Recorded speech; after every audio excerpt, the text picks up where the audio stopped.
Thanks for coming. What do you think of my hat?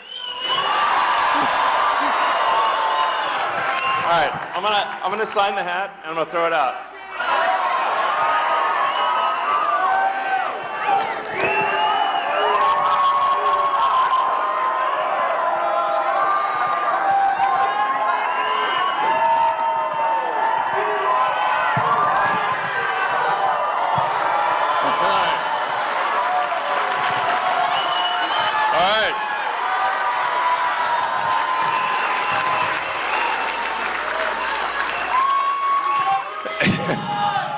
You guys too.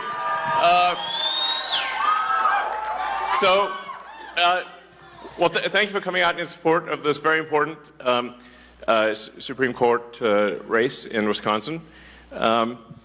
It's actually something that I think it's one of those things that may seem like it's obviously important in the state of Wisconsin, but I think it could actually be important for the country as well, and maybe for the world. So the House majority right now is razor thin.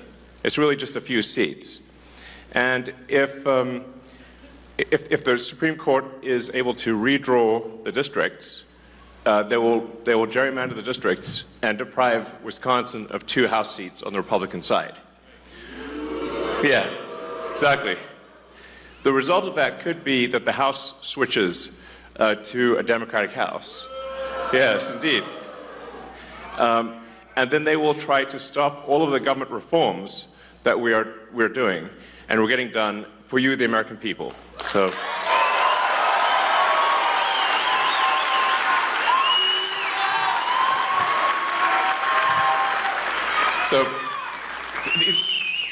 the reforms that we're getting done in D.C., thanks to President Trump and his great team, are really profound. Really, the goal is very simple. It's to restore merit and freedom. So that's what it comes down to. So America is the land of freedom and opportunity. So we want to restore individual freedoms, freedom of speech, just in general. Get the government off your back.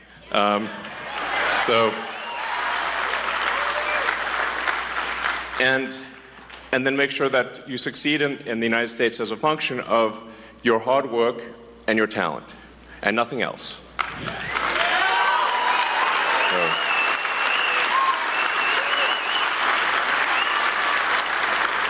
So these are really noble and important principles. And also, and I'll talk more about this, all night really, as long as you guys want to hear about it. As you may have seen with stuff that we've posted on the Doge.gov website and the Doge handle on the X platform, there is a tremendous amount of waste and fraud in the federal government. Like, shocking, really. It's insane. Yeah, it's really wild. So, I mean, it was inevitable that at least a few Soros operatives would be in the audience. Give my regards to George. Say hi to George for me.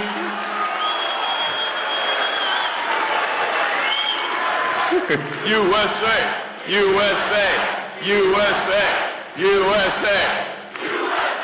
Yep.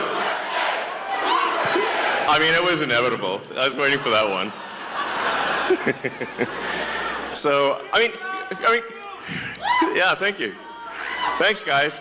Yeah, I mean, isn't it shocking how much violence and hatred is coming from the left? I mean, isn't it supposed to be the party that they claim to be the party of empathy, and yet they're burning Teslas and shooting up dealerships and calling for the death of the president and me? I'm like, guys, this is insane. Like, they're gone psycho. I mean, it's really Like, I totally understand if somebody doesn't want to buy a product. Yeah, it's up to you. It's a free country, you know, but you don't have to burn it down. Okay? But much. That's somebody else's car. Leave it alone. You gotta get back. Thanks, guys.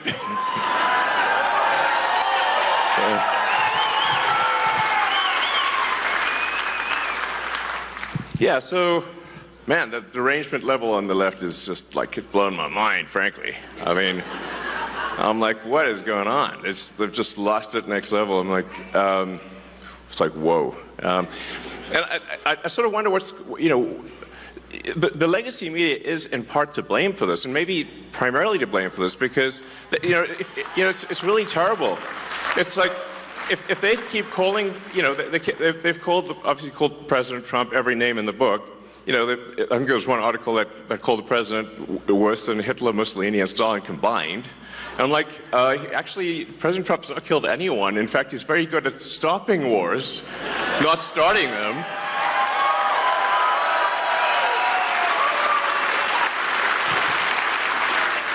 So, you know, we're really very different. Maybe we need to add some more history lessons back in schools. Because I don't know if people understand, you know, what the difference. Do they know what Hitler, Mussolini, and Stalin did? It seems they don't. I mean, it's just indicative of the poor quality of education pushed by the National Department of Education.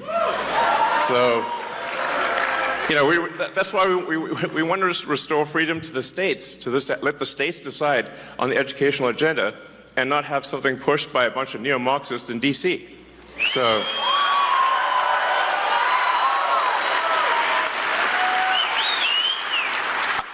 I mean, it is astounding how much anti-American propaganda is pushed on kids today in schools. It's mind-blowing. It's like, what the hell's going on, you know? So, anyway. But on a more positive note, we have this petition, you know, sort of against activist judges, because judges should be simply interpreting the law, not making the law.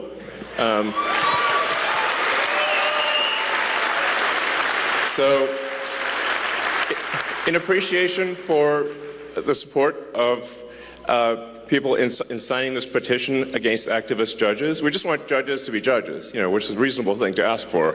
And we're obviously seeing like some crazy stuff in DC where, you know, it seems like it's like any federal judge can stop any action by the president, you know, of the United States. This is insane. Like, this has got to stop. It's got to stop at the federal level and at the state level. But let me first hand out 2 $1 million checks in appreciation.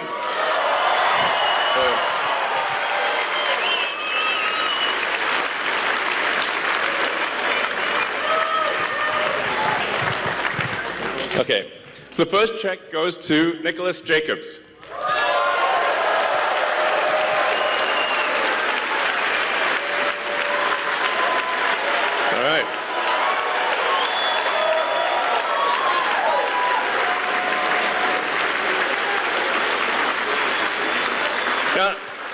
I should say that the reason, you know, the reason for the checks is that it's really just to get attention. It's like we need to get attention, and it's somewhat inevitably when I do these things, you know, the sort of it causes the legacy media to like kind of lose their minds, and then they'll run it on every news channel, and I'm like, I couldn't pay them it would cost like 10 times more, or you know. It's to get the kind of coverage that we get. So, all right.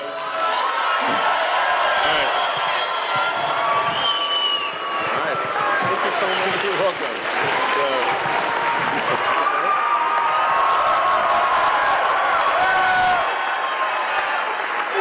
Thank you.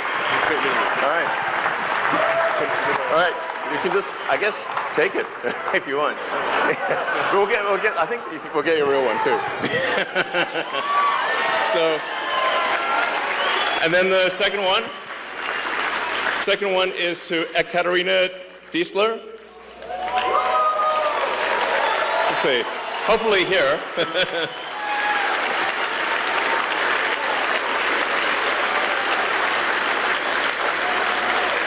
So, well, and like I said, this is just helpful for getting attention, and then it's kind of fun to see the legacy media lose their minds over it too. So, love you too. So, yeah. So, let's see. Hello. Thank you. Congratulations. Thank you. All right.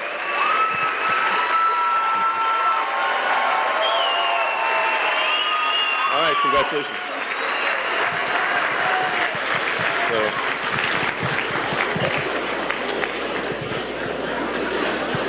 All right, so we're also going to be announcing, or we are announcing now, a program, sort of a Get Out the Vote program. That's the webpage should be going live, I think around now, which is at the America PAC website, or just go to the America PAC X account.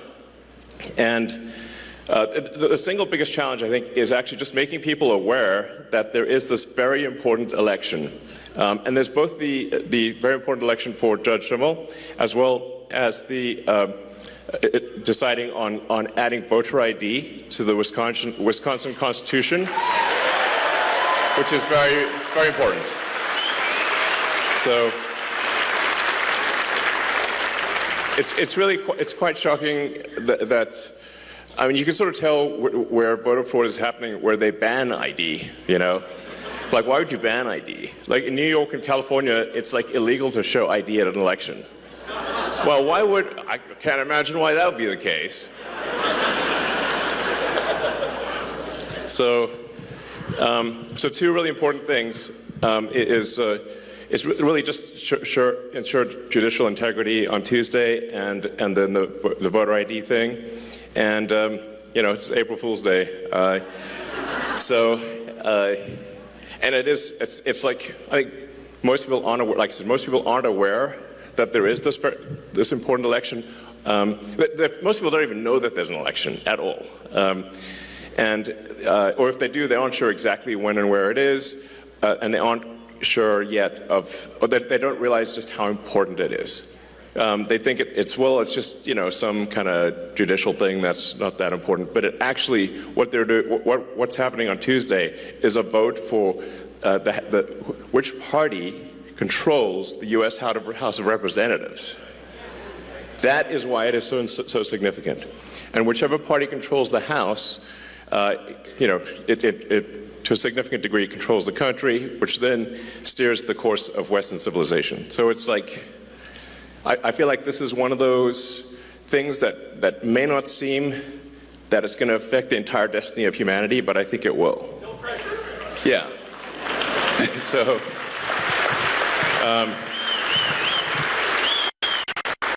it's a super big deal, and the fact that I'm here in person, like I'm not phoning it in. I'm here in person. Yeah. So.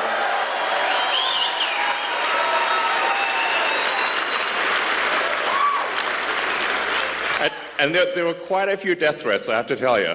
I was like, my security team said, well, it's actually gone down from yesterday to today. It went down from 18,000 to 17,000. So I'm like, oh, maybe it's getting better,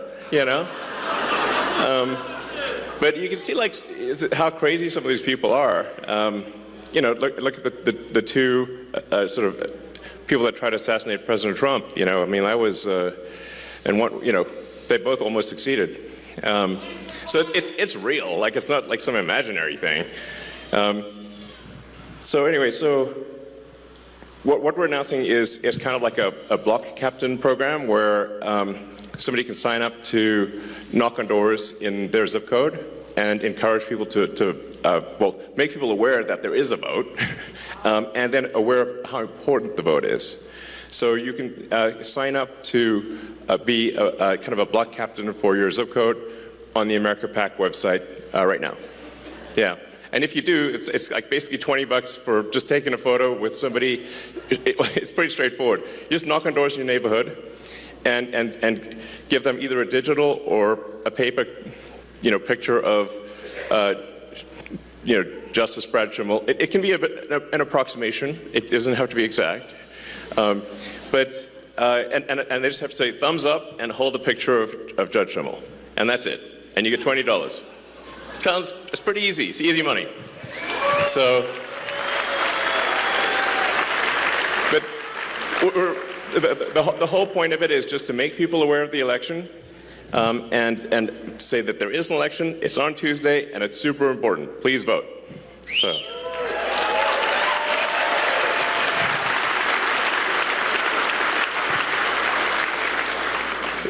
But I think without something like this, we actually are in serious danger of losing the election. This is very important to put in mind. If you look at the betting market odds, so if you look at sort of the Poly market or Kalshi, like the betting markets, it varies between 85% and 90% probability of loss for Justice Schimmel. That's the current situation. So we got to pull a rabbit out of the hat next level. We're actually going to have a steady stream of rabbits out of the hat, like it's an arc of rabbits flying through the air and landing in a voting booth. Interesting picture. Grok could probably make that picture. That's basically what's needed. We need to generate an anomaly in the matrix, and because I think there's currently the Dems are 100,000 votes ahead. But if the people that voted for President Trump simply vote on Tuesday, we will win. That's actually all it takes. Just vote. Boom. Done. Victory. So.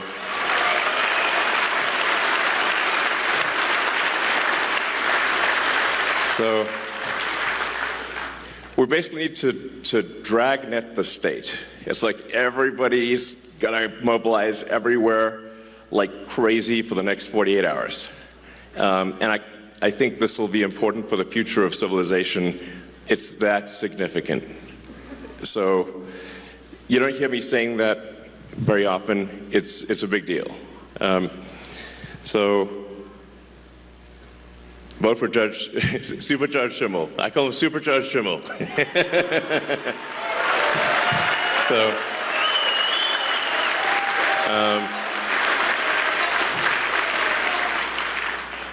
Let's see. So with that, I think we can do Q&A if you guys would like to do some Q&A.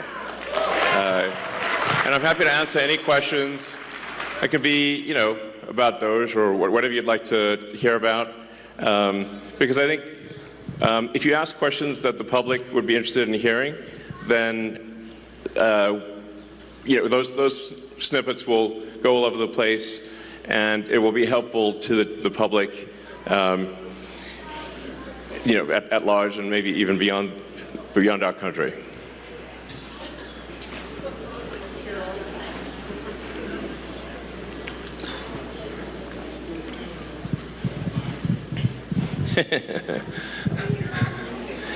So let's see. Yeah, go ahead. We can just start over there. As AI continues to get smarter, won't it inevitably see through its creators' propaganda? Yeah, the question is, as AI gets smarter, will it see through its creators' propaganda? I hope so. I think you can sort of think of an AI as it is somewhat nurtured by its creator.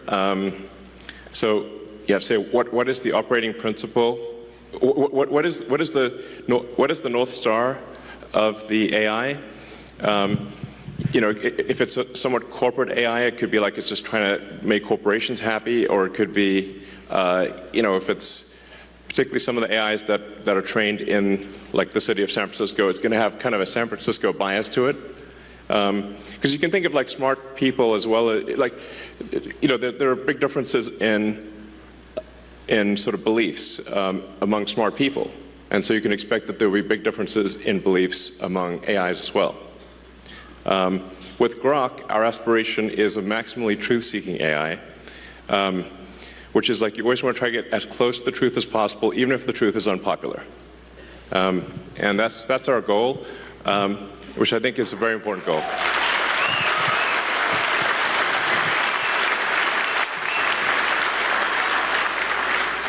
Hey, nice shirt.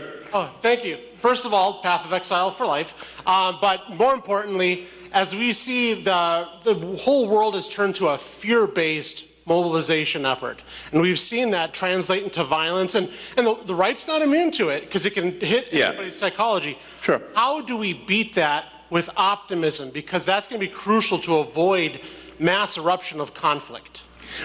Yeah, I mean, there does seem to be, you're right that the right is not immune from sort of hate and violence. It's not like nothing, but it does seem weirdly heavily weighted towards the left. I mean, like, I haven't seen anyone tearing off like a Biden-Harris hat. Like, we're just like, you feel a bit sorry for them, like, oh, maybe they're wrong there, you know. But you see people tearing off MAGA hats. And someone just, you know, I saw a video just today where somebody was just on an escalator, a woman was on an escalator wearing a MAGA hat, and someone going the other direction tore the hat off her head. And I'm like, what? That's rude, you know. In fact, I sort of find myself in a strange position because I didn't think of myself as right. I thought of myself as centrist. But then the left went all the other way in the other direction, and now everyone's a Nazi, you know, before you know it. And I'm like, wait a second, do you know what that means? Obviously not. So, but yeah, I mean, I think, you know, I believe in peaceful discourse and that, you know, we make arguments, verbal arguments, and the people decide which way they want to go. But you know, we don't engage in sort of shouting people down or violence or burning things or shooting things. That's how democracy is supposed to work, is peaceful discourse. So. My question is about U.S. aid. Has the Doge team found any evidence that any of the radical left Democrats like Maxine Waters, Adam Schiff, Chuck Schumer have received money directly from USAID? And if so, will we be hearing about that evidence anytime soon? Yeah. So there is a massive amount of corruption, but it is circuitous. So what happens is there's money that, obviously it's your taxpayer money, that is then sent to various government organizations who then send it to NGOs, which an NGO is a non-governmental organization, but obviously if it's a government-funded non-governmental organization, it's just an organization, it's just a government. And effectively there's a giant fraud loophole, which is that the government can send money to an NGO that is then no longer governed by the laws of the United States. So they'll send the money overseas to one NGO, then they'll go through a bunch of them, and then I'm highly confident that a bunch of that money then comes back to the United States and lands in the pockets of the people you just mentioned. But it is a circuitous route. It's not like it doesn't go directly, but let's just say that there's a lot of strangely wealthy members of Congress where I'm trying to connect the dots of how did they become rich while earning, how'd they get 20 million if they're earning 200,000 a year? It sounds, nobody can explain that. So something's, yeah, we're going to try to figure it out and certainly stop it from happening. So.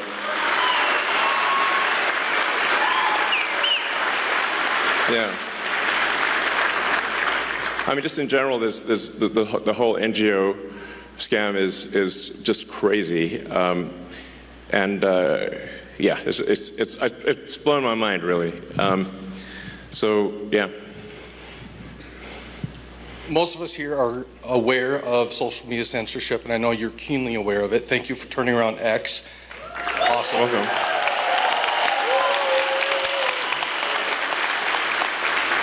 As censorship picks up in financial institutions, what can we do about that? So are you referring to offering financial services by X? No, sorry. Being kicked off of financial institutions for beliefs. Yeah. Well, certainly that won't happen during the Trump administration.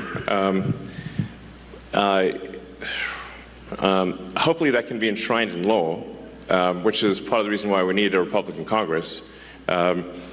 So you didn't see any Republicans kicking Democrats out and debanking Democrats, but there were a lot of Republicans that were debanked, thousands, which is really outrageous. So that's why I say it does seem kind of one-sided, you know, this like trying to ruin people's lives and financially and violent protests overwhelmingly comes from the left these days. You know, it's like, and whereas the right is polite, you know, and fair as far as I can tell. So, yeah. Go ahead. Thank you for being here. Your comment kind of about the Matrix is kind of ironic because my husband and I watched the first Matrix and the sequel yesterday. My question is, when so much of social media nowadays, you know, whether it be X or YouTube or whatever, is kind of curated to like a person's particular beliefs, or even where we have protesters that show up to town halls or potentially are paid. How does America kind of come together? And it used to be where you could have a conversation and have discourse like you discussed, right, and still be friends even if you disagreed with kind of some of their statements. When you talk about knocking on doors, like to different people's house, like one kind of fear that I have is like, even if you talk to somebody, everybody has their own sets of beliefs and their own truths. So I guess how do you get through that? Yeah, well, I think what we saw there for quite a while was that all of the legacy media and all of the new social media were in lockstep together. And they were all parroting the same left-wing talking points. And they were suppressing any dissent and any so-called right-wing or frankly even centrist views. And with that's why I felt it was critical to acquire Twitter, now X, in order to enable that dialogue. So it's certainly a step in the right direction, and I think you've seen now, once X was willing to break ranks and not censor Republicans, then you saw others also start to move in that direction. You know, it looks like, for example, Facebook and Meta, you know, yeah, they've certainly, Mark Zuckerberg has stated that they will be doing sort of community notes based on the community notes of the X platform, and as opposed to having sort of far left censorship bureau, the sort of, you know, the woke Stasi essentially reviewing things. So that's a step in the right direction. You know, there's maybe some hope for the CNNs of the world. There's like, with Scott being on there, he's great.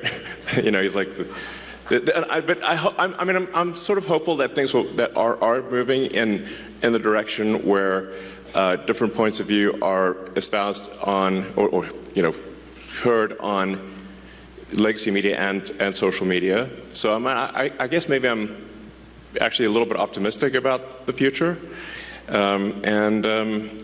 You know, on the X platform, you know, we don't prioritize, you know, one side or the other. We try to be as fair as possible, and I will reply to, you know, prominent Democrats even if they sort of say terrible things about me.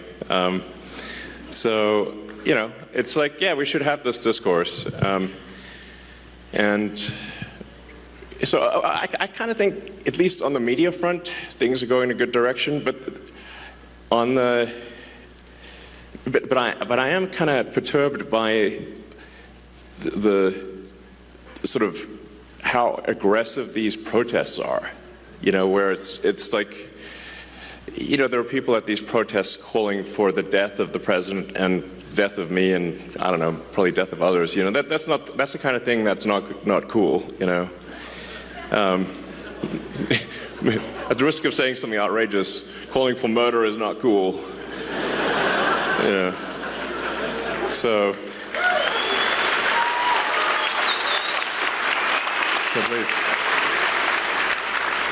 Thanks for coming, Elon. I'm a teacher by trade. I have gone through the 4-year bachelor degree to teach the nation's youth going forward. On that, actually, I'm kind of curious. What was that like? Like, I got an English degree, man. At the end of the day, unless you want to hire me, that's about, that's about it. Sure. So during teacher college, they give us a heat map, and it says these are the cost per head on each student. The southeast is generally the worst, but they're also generally the lowest spent per capita on each student. Beyond just that correlation of the one text I got in an education class, I wonder, with your investments in Khan Academy, with the advancement of AI educational tools where specifically you can get feedback and these students can get feedback. Yeah, absolutely. Where do we see 100 years from now? With all 100 years from now? How about 50? I hope we last 100 years. That'd be like jackpot. Yeah, exactly. Hopefully we were like on Mars, so that would be really cool. So I do think AI can be incredibly helpful in teaching because you can essentially set up each kid with like a personalized AI, and that AI can then answer questions for each kid, and that actually can be very profound in learning, because obviously if you've got a classroom of say 25, 30 kids, you can't like spend. It's literally impossible to spend time with every kid individually, or at least you can spend a little bit of time, but not. Obviously, it's a 1 to 20, 1 to 30 ratio. So, but what you can do is you can set them up with the AI, and then you can, if things get stuck or whatever, if you want to, you can essentially guide the orchestra that way, and I think it could be a very powerful learning tool. I personally enjoyed my English classes in high school, actually. Sometimes I wondered, why am I reading Charles Dickens? But, there's some merit to reading Dickens and many of the... I actually think that we should have a great canon of English literature, that kids do at least, some number of the significant works in the English language. So...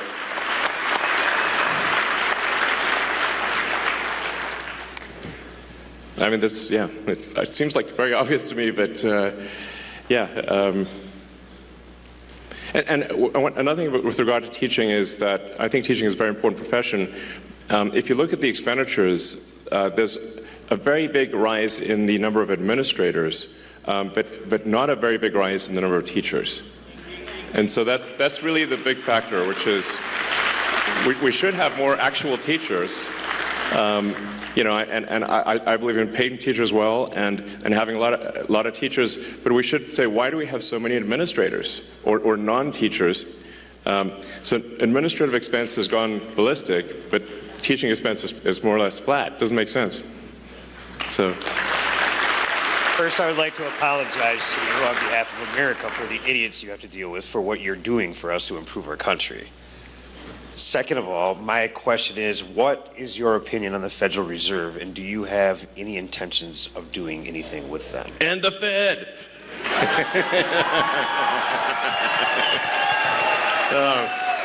Yeah. I don't know, I always wanted to say that, But I mean, I think there's like 20,000 people that work at the Fed. Seems pretty high. It's like there's a lot of people that work at the Fed, and it seems like, why do we have so many people at the Fed, and what do they do? And sometimes I wonder which one would win. The federal for interest rates, the board of the Federal Reserve, or a magic 8-ball. And I'm like, I think the magic 8-ball might win. So then I'm like, well, Magic 8-Ball is a lot cheaper. It's like you shake it, it says, check back again later. I'm like, okay. Same thing. But I think what really matters is that government spending is not far in excess of government revenue.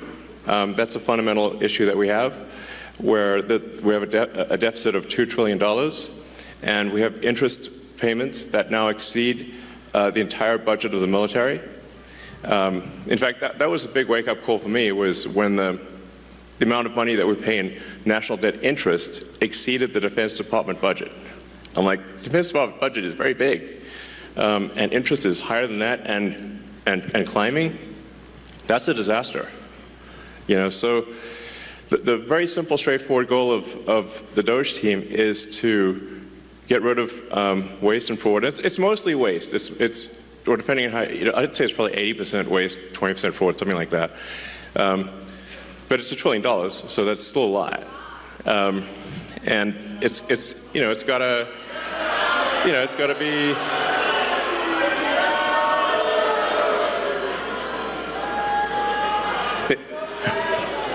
We got another Soros sleeper agent there.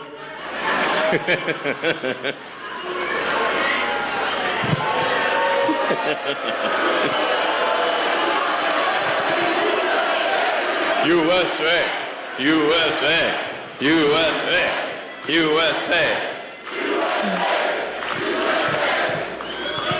So, I mean, to be clear, the very simple thing we're doing, and we post everything publicly on the Doge website, which is just to look at every expense and say, is this actually a good use of your taxpayer dollars?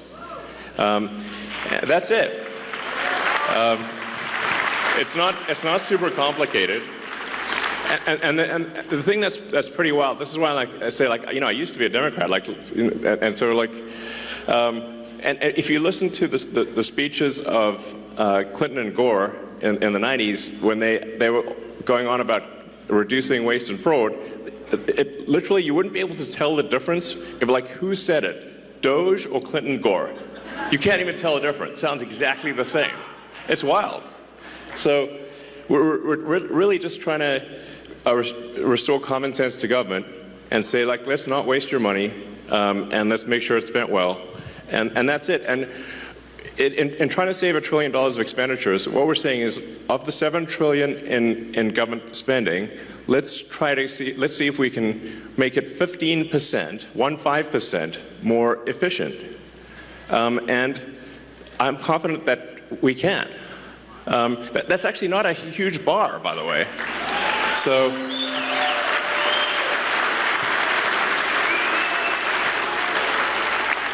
and when you see the crazy things that the government is spending money on, you can see a list of some of them.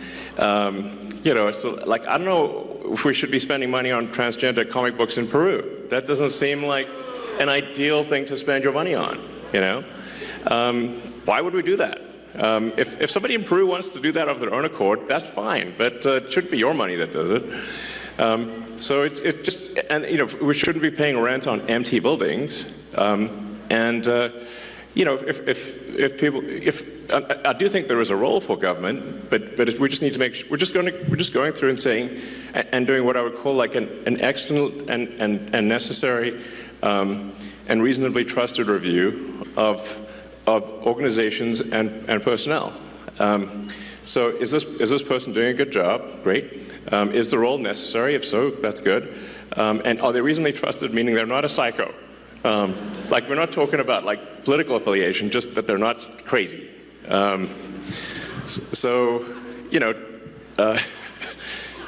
what's wrong with that? I'm like, sounds super normal to me. So that's it. Now,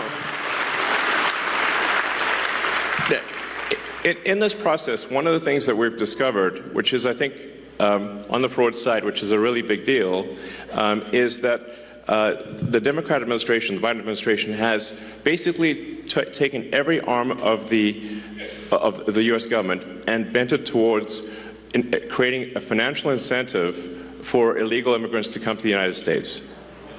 Now, this is every part of the government. So, like Social Security, Medicaid, unemployment insurance, disability, even the IRS. So you can like fill out a fake tax return and say you need a tax maybe I shouldn't tell people this, but it'll actually work. I mean, mostly. There's some chance you'll get caught, but if you fill out a fake tax return, you can just get a tax refund, even though if you didn't pay taxes. So we're trying to stop all these things, to say like, okay, well, let's stop the waste and fraud, and we also need to turn off the massive financial incentive for illegals to come to the United States and stay in the United States. And this is really the thing that is causing the Democrats to lose their mind. You know, because they're actually spending, at this point, tens of billions to attract and retain illegals in the United States. It's really on that scale. It's a gigantic number. And the goal is to turn all the swing states blue. That means Wisconsin. So that's the goal. So with the asylum program, if they can get a green card within a year, and then they can get citizenship as quickly as 4 years after getting a green card. Because the first year of being an asylum counts for the 5-year citizenship waiting period. So this is a very big deal. A number of friends of mine have actually joined the government and in order to help with this process. And I'd like to welcome my friend Antonio Gracias to the stage.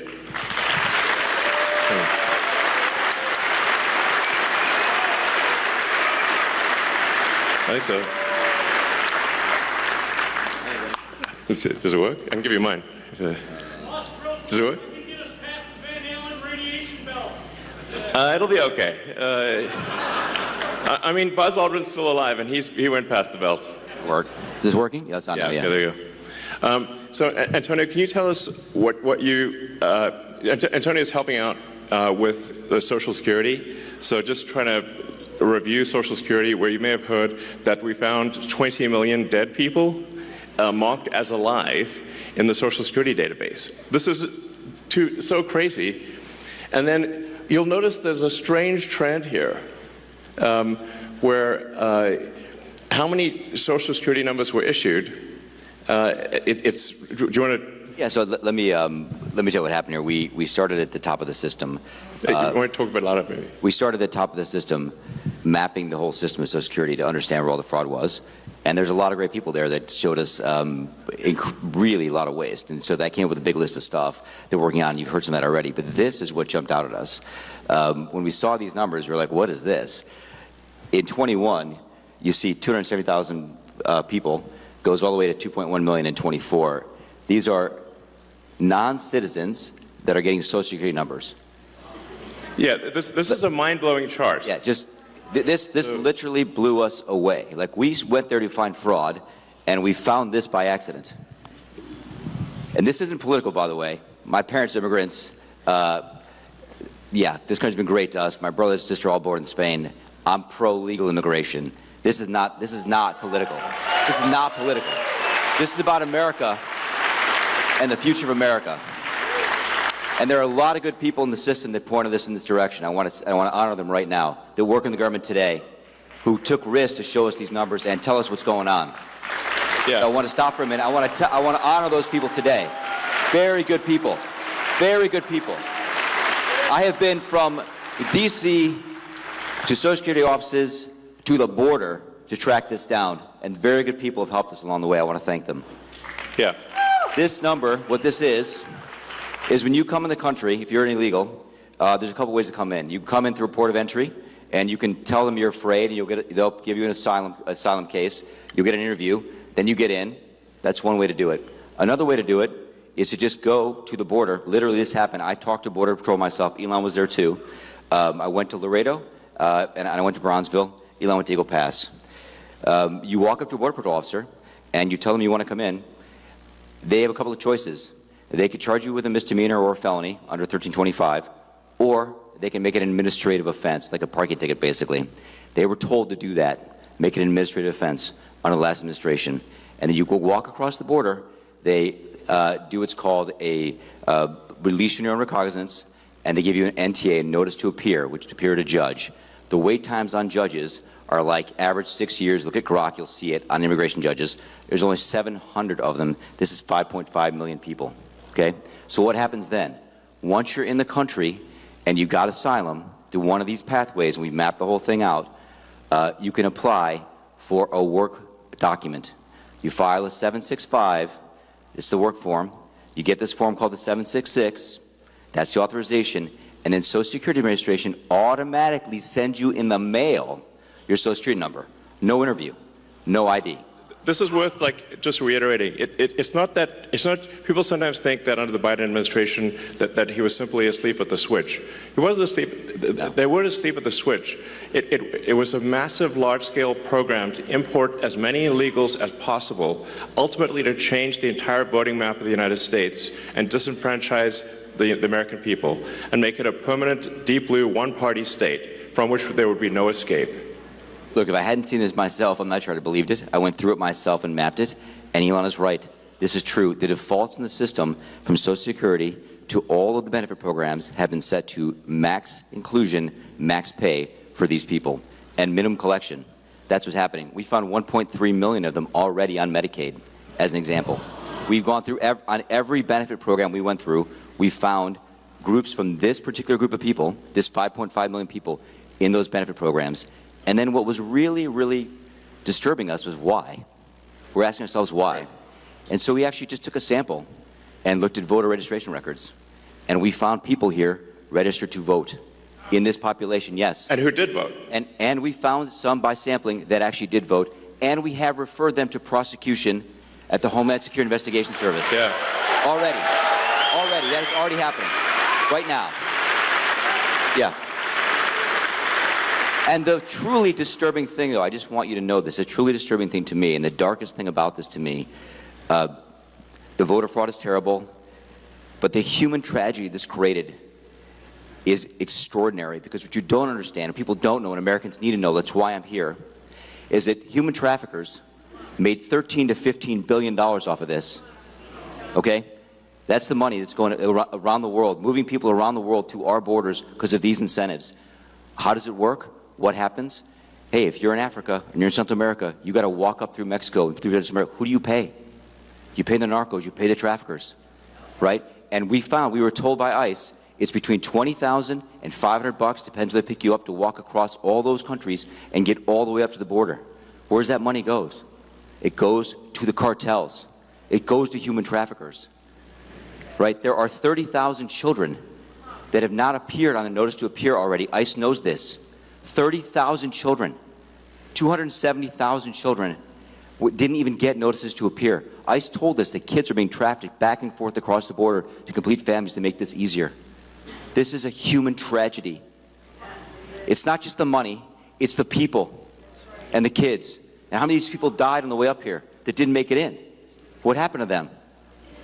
We created this system here that created a incentive for people to come and be taken advantage of by these traffickers. And how do you think they get paid? Well, you're in Africa, Central America, you got $20,000 or $10,000 or $5,000 to pay these traffickers? No, you don't. What happens? You come in, then you owe them the money. You're an indentured servant. If you don't pay them, what happens? What do? They kill your mother, they kill your brother, they kill your family. What happens next? That's what we discovered.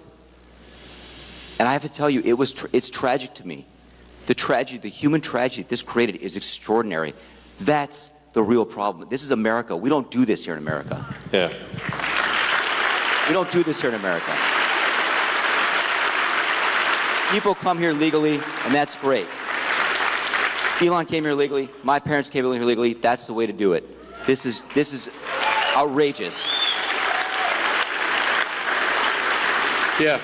It's pretty wild. I mean, you can see, because there's still actually a lot of people out there, especially in the sort of center third of the country, that somehow think this is made up by the right, or it's like some fiction. It's not, that it's somehow not true, but it is absolutely true. And you can see that if you look at things like the state of New York, which tried to make it legal for illegal immigrants to vote in the state of New York. That was only shot down by the New York Supreme Court a few weeks ago. And California has made it health care available to all illegals in the state. And they initially claimed that it would only cost $3 billion. It's now $9 billion and climbing. So it's really, if you create a massive financial incentive for people to come to the United States illegally, then that's what they will do. It's a very sort of, it'd be strange, it'd be odd if that didn't happen. So the thing that actually has the Democrats losing their mind by far, the real reason for these attacks and sort of the burning of the cars and everything is that we're going to turn off the payments to illegals.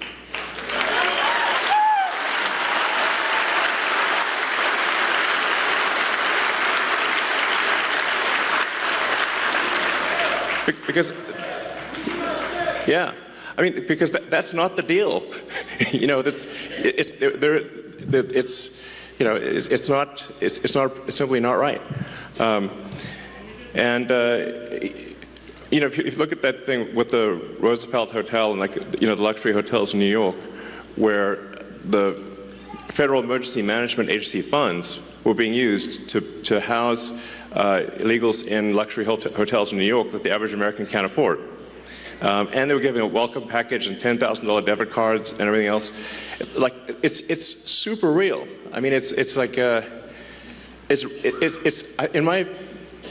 think it's the biggest voter fraud thing in history by far.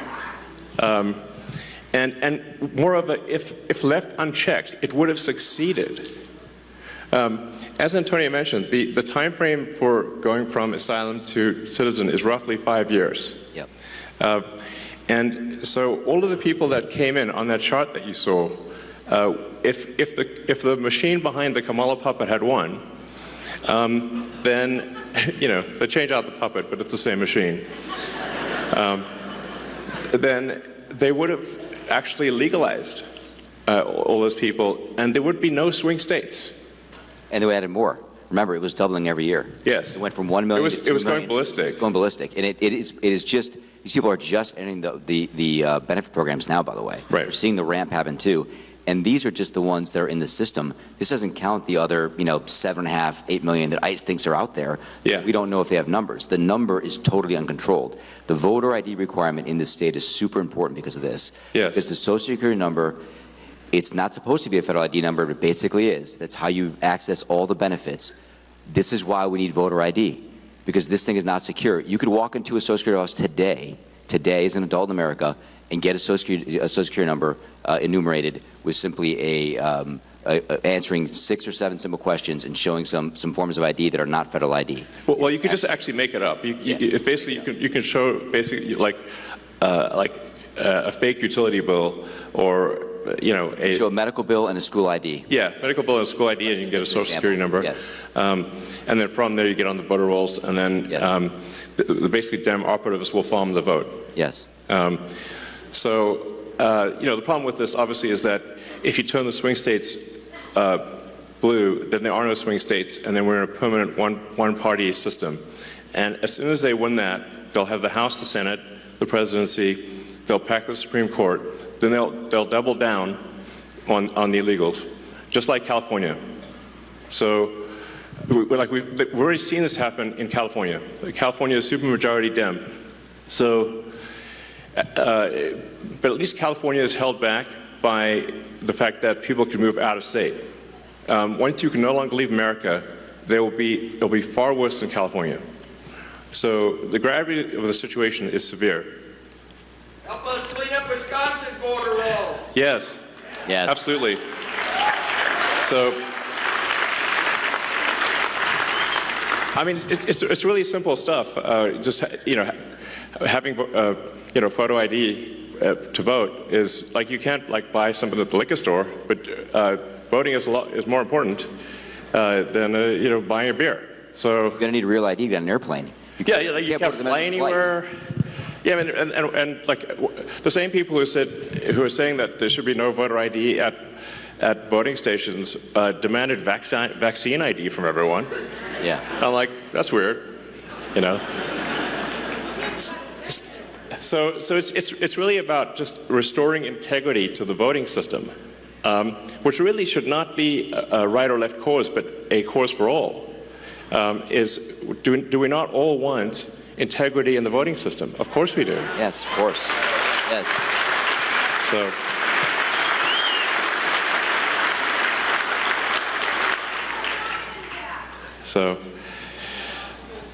Well, you're welcome to hang out and see. Maybe there's some questions people like to see. We'll go. Hi, Elon. I also am a teacher. I was a teacher in Colorado for 8 years, high school Spanish. But I moved here last year and got to vote in Wisconsin, where my vote actually mattered, and I'm so glad. That was amazing that we got Trump elected. Yeah.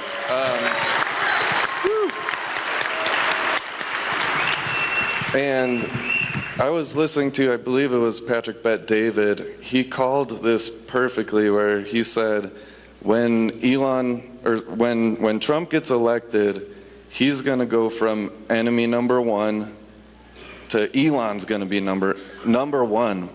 And for the reason, I mean, he only has a couple years left, and we've all seen the left go after you and make you number one enemy. And just walking in here, we heard Nazis suck. There's all this horrible thing. And just on a serious note, I just want to let you know, my wife and I pray for you at night. Thank you. For your safety.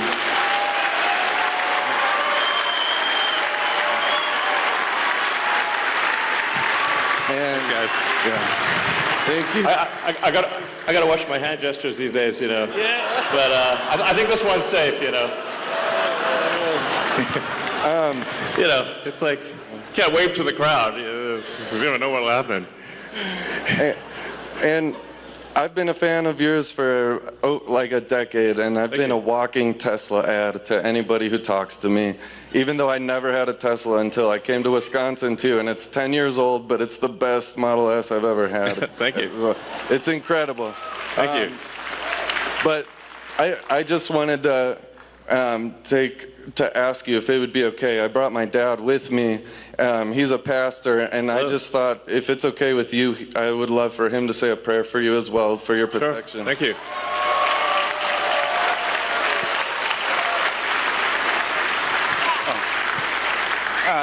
Elon, well, thank you so much for everything you've done for our country. We do love you very much. Thank you. And as a pastor, but just as a person, right? And even if I wasn't a Christian, and I know not everyone here is a Christian, but I think there's quite a few of you here and who are.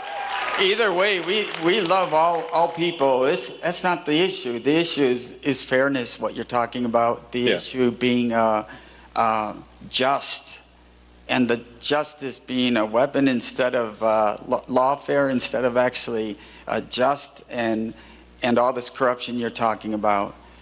And that's a bad spirit, if you want to say it that way, putting it nicely. It's something evil that has come against our country, our morals, our families, etc.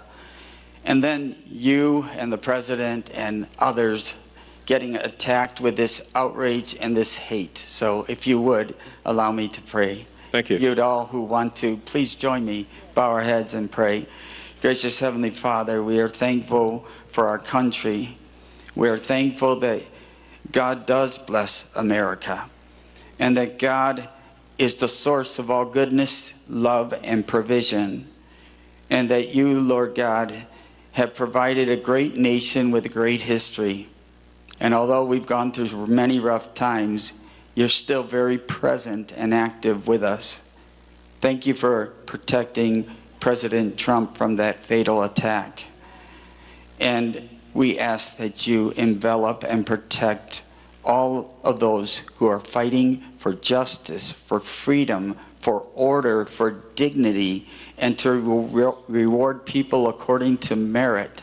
And especially put your hedge of protection around Elon Musk, around his children, around his whole entire family, and all of his team members, that all would do good and just by our country, and freedom truly and justice would reign once again. We ask this in the name of the blessed Savior, Jesus Christ, who we remember during this time of year, who suffered and died for our sins. May you wash away all that is wrong with our country and start with us. We ask this in Jesus' name. Amen. Amen. Thank you.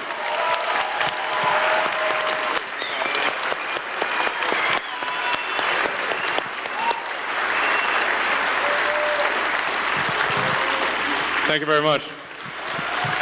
Thank you. Sorry? Up to you. You can hang out if you want.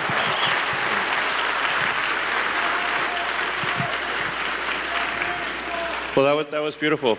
That was beautiful. It's, I think we're going to need divine protection, frankly. Yeah. Hey, Elon, I'd like to start off by thanking you for all that you've done for our country and the world as a greater whole. And I mean that from the bottom of my heart as well. I had a question for you.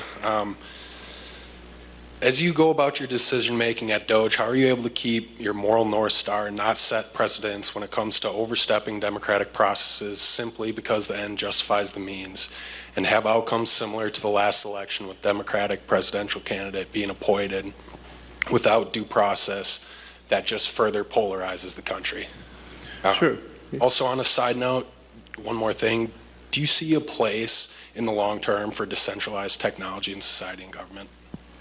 Yeah, I mean, to answer the second question first, I think generally it's good to have decentralized systems because the more centralized something is, the more power that is in any one single entity, the more corruption you're likely to have. So decentralization, I think, is good to minimize corruption. Then with respect to Doge, I mean, as I said, we're trying to be as literal as possible. It's the Department of Government Efficiency, and it's just literally going through and saying, okay, this money was spent. Is it money that most Americans would agree is sensible, or is it not? If it doesn't seem sensible, then we, say, well, we shouldn't spend that money anymore. We should stop it. So, and then we post we try to be as transparent as possible. So all the Doge actions are posted on the Doge.gov website and on the Doge handle on X. So if people disagree with something, we can say, well, which part do you disagree with? When I get these sort of attacks of like, oh, it's unconstitutional, I mean, like, well, which expenditure is unconstitutional that we have stopped? And then they don't know, actually, because they haven't actually looked at anything. So now, obviously, a lot of this can be reversed with a new administration, but at least for some period of time, we're going to make sure that your taxpayer money is spent at least 15% better. It's not like I think it's a reasonable goal, it's a rational goal, it's a sensible goal, the net result, I should say, if we have the combination of a $1 trillion increase in an economic output and a $1 trillion decrease in the budget deficit, then the outcome should be that there is no inflation or very little inflation from one year to the next. So at the end of next year, the prices will be at the grocery store will be very similar to what they are right now, which means that standard of living will actually probably be higher, a little bit higher. Whereas we've had rampant inflation to date, and inflation is really just a pernicious tax that has been used by governments throughout history. And it's very tempting for governments to use inflation as a tax because it's indirect. People see the prices rising at the grocery store or for goods and services or for houses, and they tend to blame the store, but it's not the store, it's the government. The government has reduced the value of money, and as a result, prices rise. So by by reducing waste and fraud, we'll essentially make the economy more efficient, and we'll shift people resources from the government to the private sector. And that will result in an increase in the output of goods and services, and so the average standard of living will therefore rise. So they're trying to make economics sound very complicated, but it's really not that complicated. The standard of living increases when the output of goods, average output of goods and services increases per person. There's basically more stuff, therefore you have more stuff to divide across the people. That's it. You can run this sort of thought experiment and say, like, if there was 100 people on an island, and you'd say, well, how many people do you want farming, fishing, making stuff, versus, doing regulations? You would say, like, oh, you wouldn't want like 20 people doing regulations, You'd be like, oh, that's too many. Well, then maybe you'd want one or two. I don't know, maybe none. Ideally, zero. I'm all for small government, by the way. I think that really, yeah.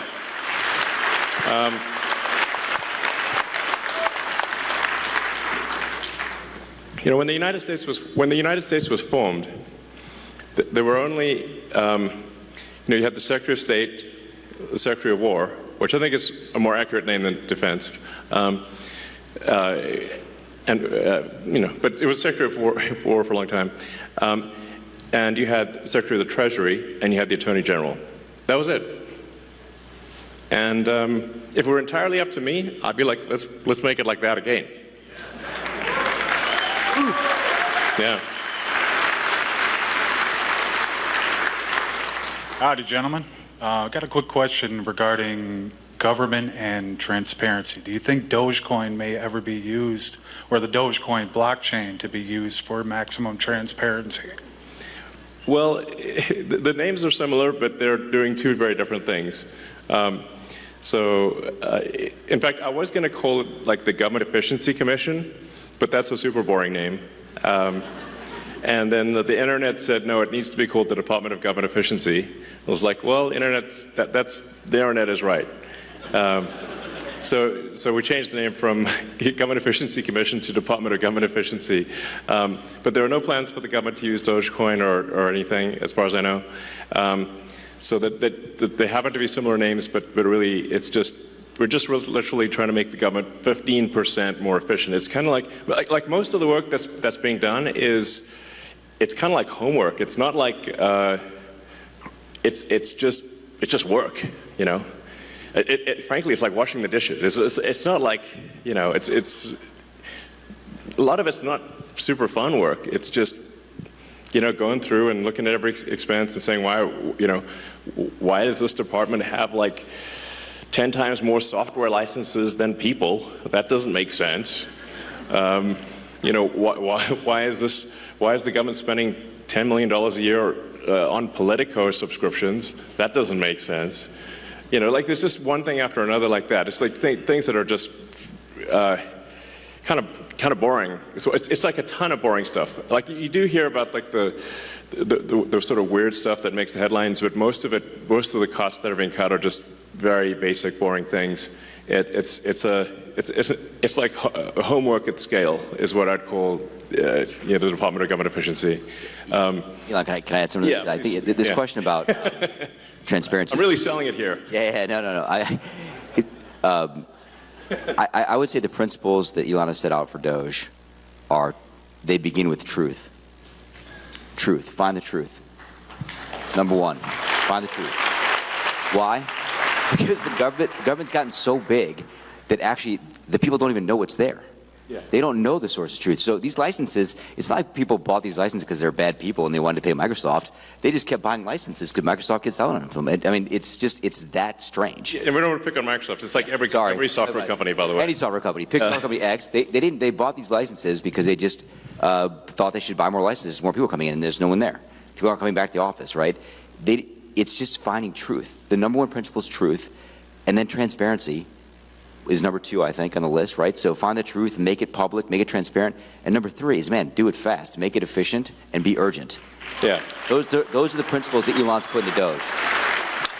Yeah, it's worth pointing out, it's actually difficult you have to recalibrate how dumb things can be because it's the government. Frankly, it's like dumber than you think it could possibly be. Like for example, we found there were a whole bunch of what I call ghost payments going out, where the government contracting officer had retired or changed jobs or were dead, or I don't know, they were not around anymore. And they forgot to turn off the payment stream to some company. And it's like leaving the money faucet on and you leave the house, and it's just the money faucet keeps going. And it's a pretty rare organization that will complain about receiving money. So organizations, so then you're like, is that waste or fraud? I mean, the government did send them the money, but they didn't deserve it. So then, well, okay, we should turn off the money spigot if the contract is over, type of thing. So one of the things that we made a recommendation to the Treasury that the payment classification codes and the explanation for the payment be mandatory fields. And have a name attached. So we could just ask the person who approved the payment, is this payment a good payment? Does this make sense? This is the kind of thing that is normal in, for individuals and for companies, but that was not the case. So the reason why the government could not pass an audit was because the information did not exist that would be required to pass an audit. Like, it was literally impossible because you just had all these blank checks going out with no explanation and no payment code. So how are you supposed to do an audit? It's literally impossible. So that's what I mean by, like, it's very basic stuff. Like, we just want the congressional appropriation payment code to be mandatory and a very short explanation. We're not even going to judge what the explanation is, but that there be any explanation at all and a name attached was revolutionary. My guess is this will probably save $100 billion a year, like a lot, So.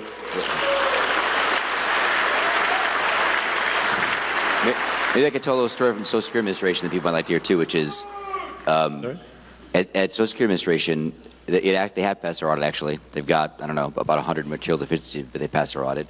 When we looked at the balance sheet, we found that $800 million had fallen off the balance sheet last year.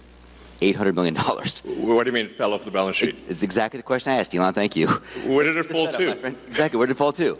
So I asked the auditors to come in. It's like a comedy sketch, comedy routine here. Where did it go? Exactly. But wait, where did it go? Exactly. So here's what happened. I asked the auditors to come in. I won't give the name of the auditors. Come on in. And I asked the audit partner myself. Where did it go? What does fell off the balance sheet mean? Is that a gap term or non-gap term? I've never heard that. What does it mean? Well, the payment plans, because under the last administration, you could pay if you got overpaid on Social Security, like if you were getting SSI or a disability and they paid you too much money, you got a job, it didn't tell them, they paid you too much money, they dropped that payment plan to $10 a month max. So the payment plans went out past the system date. So if I remember correctly, it was 2047. Payment plans out past system date. When it went past the system date, literally, it fell off the system. Okay. It disappeared. And the officers were supposed to, the technicians were supposed to put notes in the system that this was going to be collected. The notes were so bad, the auditors concluded this could not be collected, and we literally lost $800 million. Gone. Okay. And I said to the auditor, how could that possibly be? And she said, well, it's not really material. It's a $1.5 trillion program. I said, well, it's material if it's your money. Is it in the computer? It's not in the computer. It fell off the computer. Is it in the computer, it like Zoolander, the computer. That's in the computer. Disappeared. $800 million just disappeared. I mean, it's crazy. So there's it's one nutty thing after another like that. Yeah, it's yeah. I mean, it's crazy. Anyway, we're just trying to basically fix the computers so that we know what the heck's going on. Yeah, it's just like. Please. And like I said, being fully transparent with the American people, so you know exactly what's going on, and just making sure that yeah. Anyway, money is not wasteful or fraudulent. One interesting statistic was that 40% of the calls into Social Security were fraudulent, like meaning that it was someone trying to get a Social Security payment that was going to a senior to go to instead to go to a fraud ring. So that was almost half of the phone calls were fraudulent.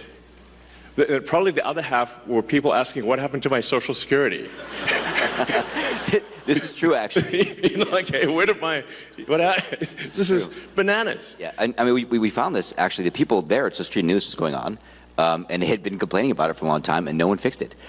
And these were mostly criminal rings outside the country, in other places in the world that are jamming up the phone systems, calling in, using just these six simple security questions, because you can actually, this was how crazy it was, you could change your direct deposit information at Social Security by simply answering 6 questions on the phone, like your mother's maiden name, your date of birth, etc. Like stuff you can find on the internet. Easily found on the dark web. That's why it was so easy. It was a huge, huge exploitation, super open door. I mean, the bank vault was open, and the criminals ran right in and took the money, and they took it away from our seniors. Right? So what happened is, if like my dad's 84, he'd go get it, thought his check was supposed to be in the bank account, it wasn't there, then he's got to go through a whole process to get the money back from the government, which takes a long time. It's the government, right? So we put in a very simple 2FA system. All this nonsense you see in the media about, we turned off the phone lines, whatever, not true. All they did actually, we recommended to Social Security that they put in a very simple 2FA system, and they will... Two-factor authentication. Two-factor authentication. They say, same kind of thing you do at the banks. Like, pretty simple. If you have a bank account, you do this. And you know what? They did it. They said, yeah, you're right, we should do that. They went and did it. Good for them. They did it. No one had the will to do it. They did it. And they're going to keep increasing security. We've given them a lot more recommendations, and they're on the road to increase security, stop all this nonsense, so our seniors and our people that are disabled don't get stolen from. Yeah, this is really worth emphasizing, because like the radical left are saying that like somehow we're stealing Social Security. Like, first of all, I don't need the money. Okay, in fact. It's costing me a lot to be in this job. You had like Tim Walz dancing on stage showing a chart of Tesla stock, which is a really awful thing for him to do. Because what they're trying to do is put massive pressure on me and Tesla, I guess, to I don't know, stop doing this. It's my Tesla stock and the stock of everyone who holds Tesla went roughly in half. I mean, it's a big deal. So not only am I not getting I'm not getting paid, definitely not stealing money, and would never get away with it. But the value of my Tesla stock is in half. So this is a very expensive job, is what I'm saying. But I think it's you're welcome.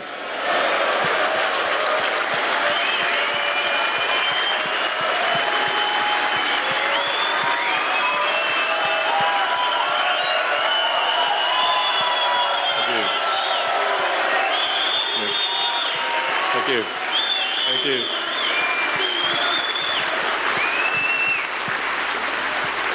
Thank you very much, guys.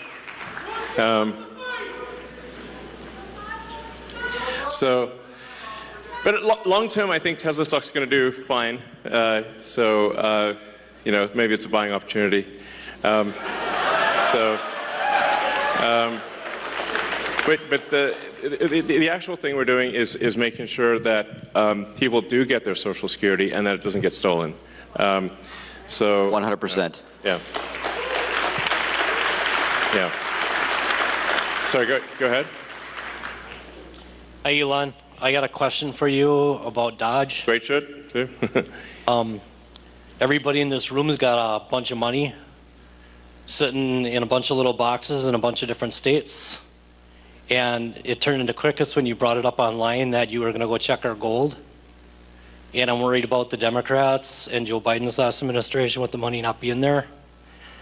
Did you get blocked, or are you still able to go check that? Sorry, I'm not sure I understand exactly what you're referring to. Fort Knox. Oh, Fort Knox. Oh, yeah, right. Oh, yeah.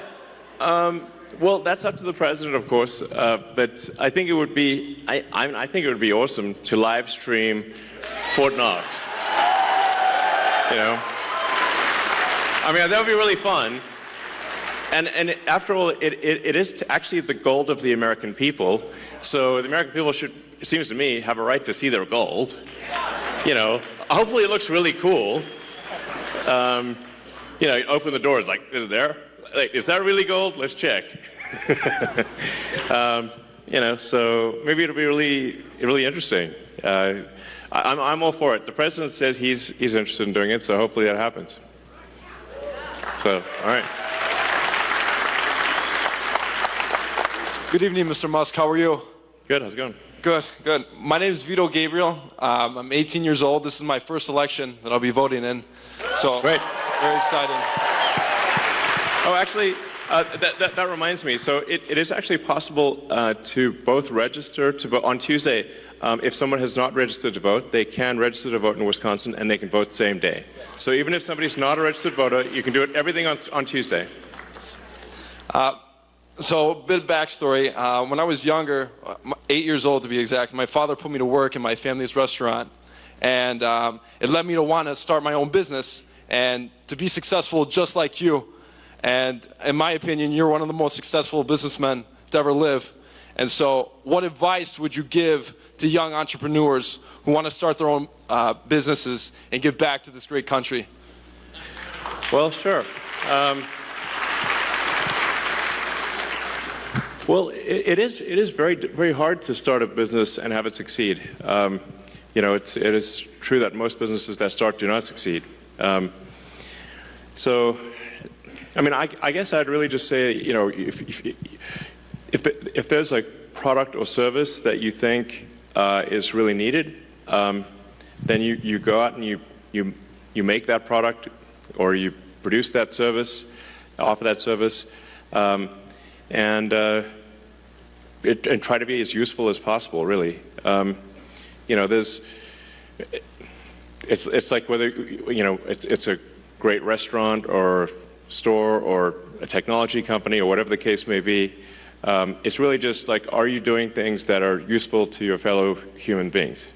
And you know, if you are, then I think the company will be successful. So that's really what it comes down to, is just being useful. Like, people ask me, like, what's the top advice? I'm like, try to be useful. It's actually very difficult to be useful. You know, but you know, I have a lot of admiration for anyone who just does an honest day's work. You know, making products or producing services for their fellow human beings. That's what a company is. You know, that's it. So. But it is hard. I mean, to be totally frank, like I generally say, if somebody needs encouragement to start a company, I would recommend not starting a company. It's very difficult. Like, you know, if you look at, say, the automotive industry, the only two American car companies that have not gone bankrupt are Tesla and Ford. So. It's a big cemetery, is what I'm saying. So that's a tough one, you know, very tough industry. And there were really no like commercial rocket companies that were successful before SpaceX. It's generally very difficult to make the value of the output exceed the cost of the input, and that's really what defines a successful business. And profit is really the difference between the value of the output and the cost of the input. That's what profit is. But it's like shockingly hard to make the output more valuable than the input. That's what I've found. Yeah, so, all right. Hi, Elon. Thank you so much for being here. Would you agree with me that the economic illiteracy in this country is staggering? That people don't understand? Yeah. How close we are I would for say the that is ship true. of America to going over the fiscal cliff. Yeah. Right. Yes. Most people, actually, I think most people, well, I think a lot of people don't know what a national debt is. Like, how did this national debt come about, and how come there's all this money that somehow we owe it, but we didn't sign up to owing this money? But there's, you know, it's over $30 trillion of national debt. And that doesn't count future obligations. So that's just, then it doesn't count state and local debt. So it's a lot of, basically it's a lot of money that the government has signed everyone in America up for. Yeah, so there's, if we don't do something about it, then eventually there won't be any money for anything. We'll just be paying interest. you know, a company, so I should say, a country is much like a person. It's just bigger. A country is a collection of people. But just like a person can go bankrupt, a country collectively can also go de facto bankrupt, essentially by diluting the currency to where it's worthless. And that's where we're headed unless we are, you know, to take immediate and dramatic action with respect to government spending. We're in deep trouble, basically. You've seen this in places like Venezuela, Elon. Yeah, exactly. So you've seen it in a lot of countries where it's, things have gone to hell in a handbasket, and it's like we just need to not do that, you know. So if the ship of America sinks, we all sink with it. You know, this is something that I try to tell people in the sort of commercial sector, that like you're not going to, your company's not going to make it if the ship of America sinks. So we all got to, like, you know, work together here to make sure it does not. Yeah.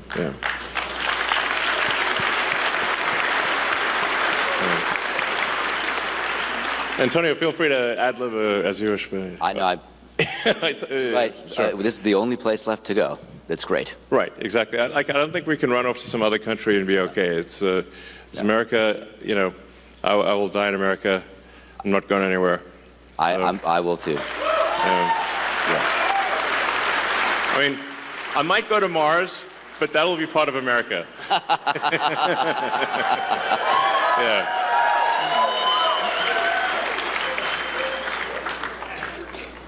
Hi, Elon. Thank you so much for taking the time out of your busy schedule to be here today with us in Green Bay, Wisconsin. Yeah. Woo. I just want to say that Doge's findings demonstrate to the American people that the government clearly does not care about our hard-earned tax dollars. I'm only 26, but I can imagine it's frustrating for people who have worked their entire lives to see their tax dollars going to fraud, waste, and abuse. And you alone have contributed so much money to our government yes. via taxes, so thank you. You're welcome. But I'm sorry that your money's not being spent very well. You've clearly shown your leadership and team is capable of transforming our government into something better than what we see today. I just want to say I'm sure I'm not the only one who's wondering, but we know that Doge has found quite a bit of money, and we would like to see some of that returned to the American people. Do you have any information on when Doge checks would be written or sent out? Sure. Well, I guess we need to be successful at scale. We've made a lot of progress, but there's still a tremendous amount of work to do. Effectively, as government spending is made more efficient and spending is reduced, the tax by inflation is reduced. So one way or another, you will effectively be better off if resources in the United States are not wasted. And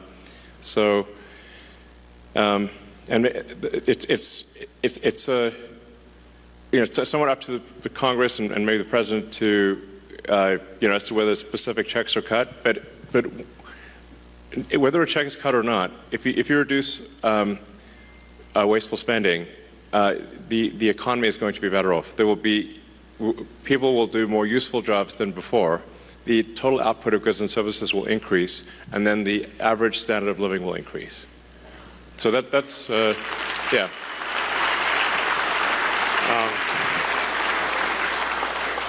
I think the most important lesson in economics is simply common sense, that the more people in a country that are engaged in producing useful products and services, the better off that country will be. Like you could run the sort of thought experiment to say, in the limit, if we moved everyone in the car industry into the DMV, there would be no cars, but there would be a lot of regulators. So then you say, well, okay, well, then how many people should be in the government versus not government? And generally, I think you want to minimize the number of people in government. There's still, you know, be a lot of people in government, but you want to keep that to a minimum and move people from low to negative productivity roles to high productivity roles in the private sector. Yeah. Okay. Hey, Elon. So the first time I heard about population collapse, I think was from you on Joe Rogan. I grew up in the generation where it was very overpopulation, global warming. A lot of people don't want to have kids. My wife and I just had our first. She's a year. Hi, congratulations. Hi, John. Thank you. Amazing.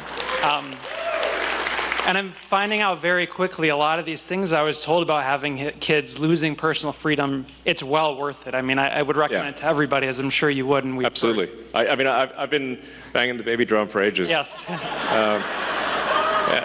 So my question to you is, what's the most surprising and fulfilling thing you've learned from your kids? Especially we've seen you around X all the time with Trump. So what's your most fulfilling thing you've learned from having kids? Yeah, X is in the back there. So hopefully he's watching this. Hopefully, yeah. I think I think nothing makes you happier than kids. Really, is what is the truth of it. So, kids are my greatest source of happiness, and I really encourage, as Antonio knows, I've encouraged all my friends and everyone to have kids. It is concerning. The United States has been below replacement rate. The birth rate in the United States has been below replacement rate since roughly when I was born, around 1970, 71, thereabouts. And I think last year was the lowest birth rate on record. It was very low.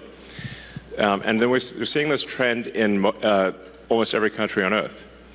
This is worrying because it's like, well, if something doesn't happen, humanity is going to disappear. So it's, I think, very important to have kids.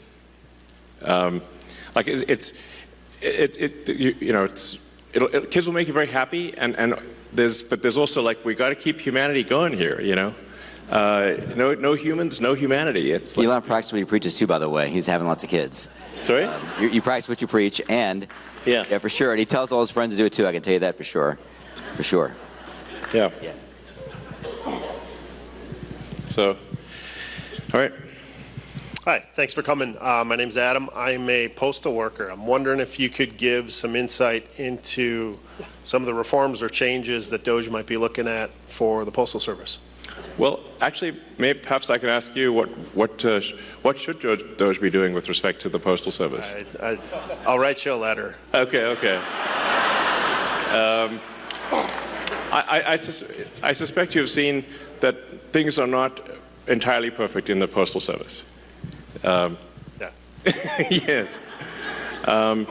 So, I mean, obviously, it's delivering mail and packages is very important. There's a reason for why the Postal Service was created. And I haven't really had a chance to look at the Postal Service yet, but okay. I have a little detail on the analysis if you want. Do you do? A little bit. Okay, sure. Yeah, I mean, I wouldn't say that, I want to be very general here, but there is this thing about, you could tell us, like, there's this thing about large volume users of Postal Service versus small volume users, right? So like some company, please. I've heard of that, yeah. Yeah, I mean, you probably see it, right? Like you see, there are some companies in the world that use the Postal Service a lot and pay the same rate as everybody in this room that uses it a little bit. Does that seem fair to you when you see it on the front line? I can't really say. Well, he can't say because he works there. You work there, okay. Doesn't seem fair to me. I don't work there. So I mean, there's a bunch of questions about this people are asking that I think are interesting in the analysis, and when you look at the source of truth and the data, and you make that transparent, I think it's going to be obvious what the right answers are. Yeah, it seems like some companies are not being charged the right amount for package delivery. And there's probably more administrative overhead than there should be, would be some safe guesses, I suspect. Those are good guesses. Yeah. Good guesses. All right. Elon, how are you? Yo, good. Hey. How's it going? It's Yeah. Adam, your #1 reply guy on X. Hey. With Scott Presser. It's good to finally meet in person. Cool. So I'm glad you like a lot of my stuff. Yeah. Constantly replying to my stuff, liking my stuff, and I love to create material because I'm a former Democrat myself, just like you. Yeah. And I want to help bring over moderate voters from the Democrat Party who are disenfranchised. Yeah. And I'd love to be able to create more content to help you out, to help us win more elections, to win the midterms for 2028 and on. Sounds good. And on. Would I be able to get a follow from your main because you follow me from your alt cyber gamer? Oh, I did. Okay. Yeah. At this point, yeah, sure. I'll do that. Sure.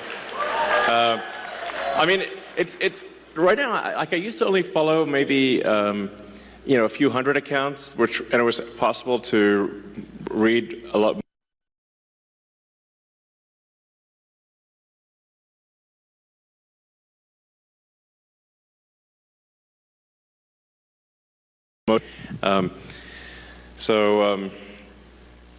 Yeah, but I'm trying to digest as much information as my human brain can manage. But yeah, thank you for your engagement, and just in general, like trying to report on what's really happening is great. Thank you. Thank you. Mr. Musk, thank you so much for being here and bringing attention to what's going on with our Supreme Court here. It's very important, and I think it would have gotten no attention, not even half of what it's getting now, if you hadn't stepped in, for good or bad, Yeah. negative press and good press. We thank you for that. Exactly. Totally. I mean, obviously, for any kind of special election, is going to get a small fraction of the attention of say a presidential election, and then normally an election for a judge would not be that big of a deal. It just so happens that in this case it could decide the control of the U.S. House of Representatives, which is a huge deal. Yeah. My personal experience with Judge Crawford, I am a family that she moved a pedophile right next to our home. What? Really? Yeah, it is a true story in the ads that you're hearing from Mr. Schimmel. I am one of the homeowners that had to live next to him for many years, unaware. So the letter that I wrote to her, I'm sure, played into what we're experiencing now in family court. We're veterans 20 years. It just was not good for him. It was not good for me. And we're trying to work through our family court situation. But what we're realizing is the two strategies that they use are indoctrination or intimidation.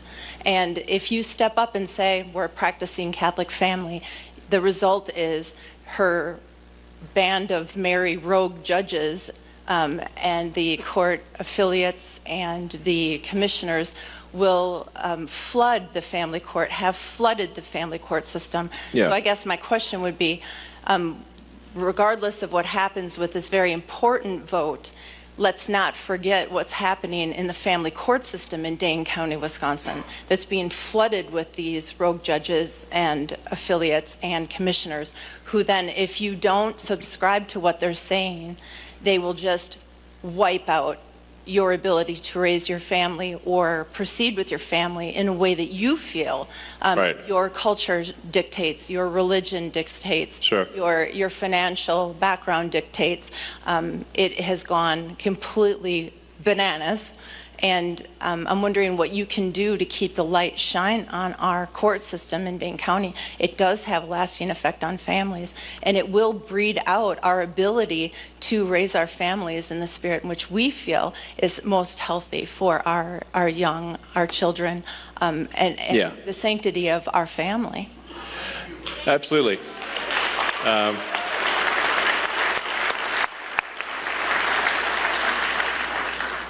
Well, I think that's fundamental to life, liberty, and the pursuit of happiness, which is the foundation of America. That you should have control over your family, not the state. The state should not have control over your family. It's insane that people would think that. So we've had friends have to escape California because of this. Yeah. I mean, it's literally had to leave because the state tried to take their kids because they're imposing the state's values on the kids. And they literally had to leave overnight. More than one friend, we've had this story. Really? Really? Yeah, no, there's a thing, a change the law in California where if the teachers determine that it's in the kid's interest, like if you don't respect, like, you know, I don't know, 10-year-old's pronouns or something, the state can take your kid in California. So it's insane. You know, it's state forced indoctrination, and if you don't match their, you know, whatever the state wants, then they can take your kid in California. It's a big deal. Yeah, exactly. So it should just be, you know, families should have control over their own circumstances, and it should not be the government that decides how your children should be raised.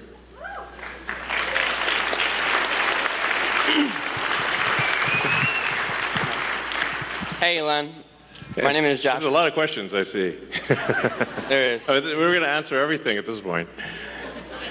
So, I'm sorry. Please go ahead. Sorry, go ahead. Thank you for taking the questions. A Yeah. lot of people, I agree.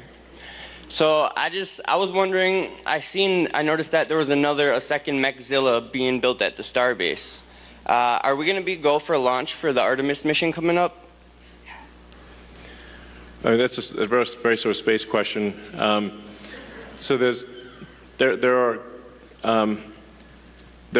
2 towers in South Texas, and then we're planning to build 2 towers at the Cape in Florida, and then probably some more elsewhere in the future. But there'll be twin towers at the Cape and twin towers in South Texas at Starbase.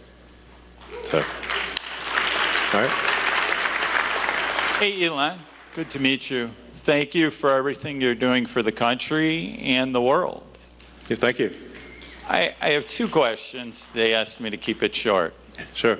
Well, when do you envision solving blindness and bringing that to the masses where it'll be for everyone? And the other is, is robotaxi on schedule? Yeah. Well, there's certainly a wide range of questions tonight. Yes, so for Neuralink, we've actually had, Neuralink has had in monkeys a working device we call Blindsight, where it's been working well and monkeys are healthy for a few years now. And we're hoping later this year to do our first device implant for human enabling someone who is completely blind to see. It's going to be low res at first, like Atari graphics, you know. So I want to set expectations appropriately. So it'll start off with like very low res, but then over time, I think eventually the implant would enable vision that is like superhuman. So that'd be pretty cool. And then yeah, things are currently on track to do unsupervised full self-driving in Austin in June.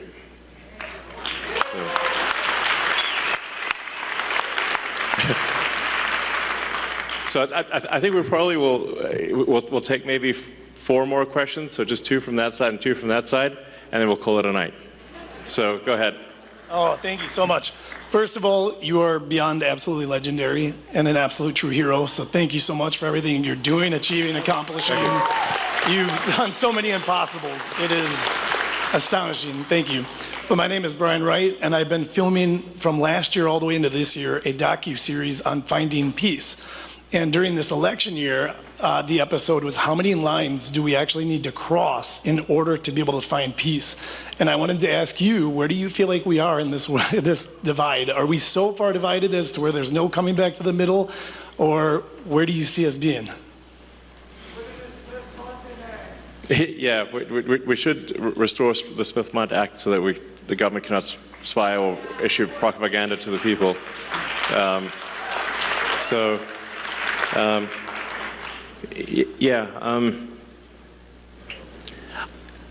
don't know. I mean, I kind of thought that we're headed in a good direction for a while there, and then the last month or so, there've been these like crazy violent things happening against Tesla and protesting me and whatnot, and I'm like, this is just nuts, and a lot of people sort of parading signs around saying that that President Trump and Elon Musk should die type of thing, and I'm like, this is really nuts, you know. But I think the real issue is who's organizing and funding that. Like the same people that organized and funded the infiltrators, who are the hecklers earlier tonight. So it's whoever they are, you know. And I guess we know some of their names, but it's really, yeah, Soros and a bunch of others. I'm not sure really sometimes I wonder, what is their goal? Like, what's their aim? You know, I guess, is it communism, I guess, is a part of it, or just, I don't know. Sometimes I wonder, like, have they thought through what if let's say they got their goal, then what, you know? So, I don't know, I'm hopeful that things calm down, that there's, that people engage in, like, dialogue but not violence, and that, you know, if for those who do push violence and destruction of property and intimidation, obviously that they need to face legal consequences for that.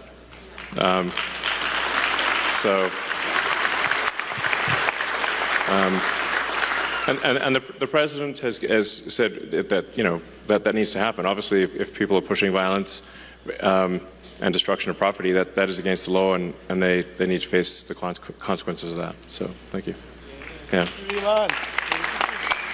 Thank you, Elon. I constantly hear that the DOGE efforts are going to do things like take away Social Security payments and reduce other government payments like that. You've touched on it tonight, but yeah. Can you you've discussed this at length over the last few months. Yeah. Can you talk again about how the DOGE efforts are actually going to affect things like the payments and other programs like that? Yeah, I guess it would be helpful because, so I can just state it as crisply and clearly as possible, that DOGE will absolutely ensure that people get their Social Security, make sure they get their Social Security, make sure they get their Medicaid, and will not be cutting any legitimate payments whatsoever. Crystal clear. I would just add to this, I've been there, working there, and I spent about the first 3 or 4 weeks of my time in the Woodlands actually working in Social Security Administration. 100% what Elon is saying is true. Nothing has happened on the ground that would impact the level of payments going to people that legitimately are owed those payments, period. A lot is going to happen to people that are stealing from the system. Yeah. Yeah. They're not getting the payments. And you know who's screaming? They are. Because they're committing fraud. And we should take that away from them. Because they're stealing from all of us in this room and our parents. And they're going to scream loud. And it's going to get louder. But thank you for asking that question, because it is something that, as obvious as it sounds, it's a great question, because we just need to be very crisp and clear. DOGE will make sure you get your Social Security. DOGE will make sure you get your Medicaid. There will be no cuts to legitimate payments whatsoever.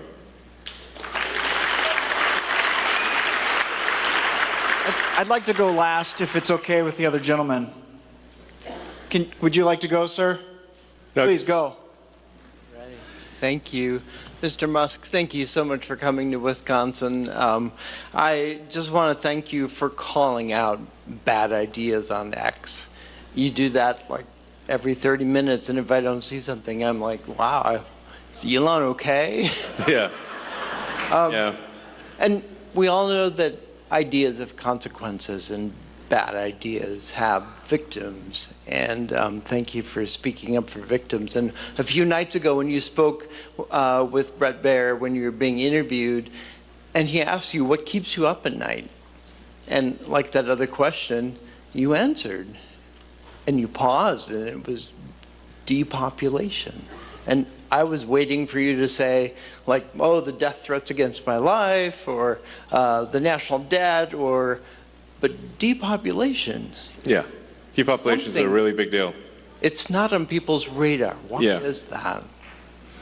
Well, I think we haven't yet evolved to deal with depopulation. You know, I guess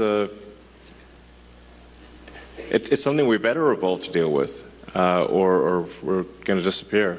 And once the depopulation wall starts rolling, it seems to gather up speed. I mean, you can look at sort of cases like Korea and Japan, which are, much further ahead or behind, depending on how you look at it. But the population decline there is much worse. Japan is an absolute population decline, so they're losing about, I think, roughly 1 million people a year population, and that's going to accelerate. Korea has only a third replacement rate, which means that in 3 generations, the country will be 3 or 4% of its current size. Like basically, all that'll be left is a small portion of the capital city. And I keep waiting for the birth rate to turn around, but it doesn't. It seems like population collapse accelerates. That's why I think it's a very serious matter. If you believe in humanity at all, you should care about this a lot. And then, that's sort of, but that's a sort of long-term thing. And the short-term thing is that America needs to be financially solvent. That's what Doge is about, trying to just make sure America is financially solvent. And then there's also the risks of AI. So we want to make sure that AI is maximally truth-seeking, and ideally has sort of values that most Americans would agree with, and that it's a pro-human AI, that it wants to foster the future of humanity. Those are the things that I think about. So, thanks.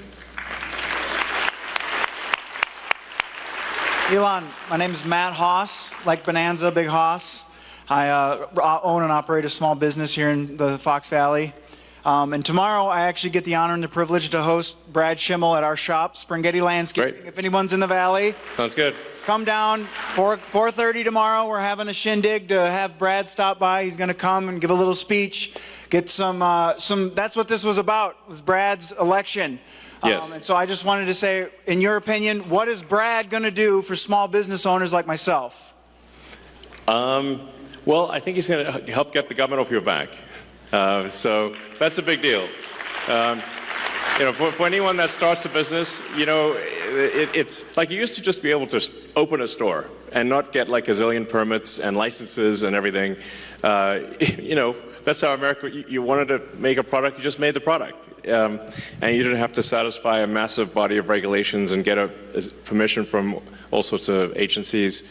So hopefully Justice Schimmel is, supports that and helps get the government off your back. All right. So let me finish by saying, obviously,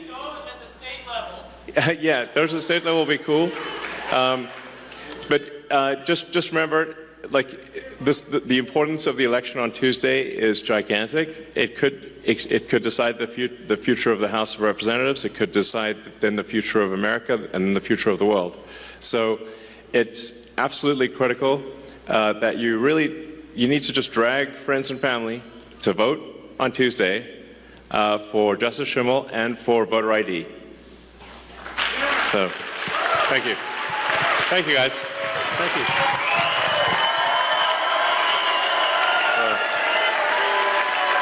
Thank you.